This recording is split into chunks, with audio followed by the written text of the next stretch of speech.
So, hello guys. Kung nakikita nyo to, nakakawala pala ng pagod pag nakatingin ka sa mga isdang to. Yan, especially yung cold fish, tsaka yung kulay orange with white na isda. Tapos, ayan, yung mga gapi. Ayan, napakarami na nila. Ayan, no, meron pa dun sa isang aquarium. Hindi nga po pala sa akin tong mga isdang to. Sa bayaw ko po itong mga isda na to. Marami na po siyang alagang isda. Pero meron din naman kami sa bahay, lang konti lang.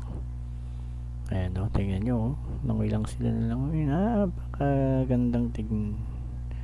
Medyo malabo na yung tubig itong isa, pero siguro lilinisin niya ng bayaw ko. Ayan, dahil nila, oh, huh? 1, 2, 3, 4, 5, 6 na aquarium na meron siya. Itong pinakagusto kong sa isda na yan. Ayan, yan yung pinakagusto kong isda, no. Ayan, tapos saka yung isa, yung goldfish na yan. Yan, nakakatuwa siyang tignan.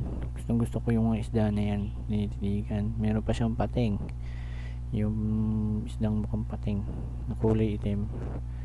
Magandang tignan din yan, mabilis lumangoy. Tsaka yung janitor fish na yun, yung maliit, yun yung unang janitor fish na alam ko. Yan, nakakawala ng stress. Ang sarap panoorin.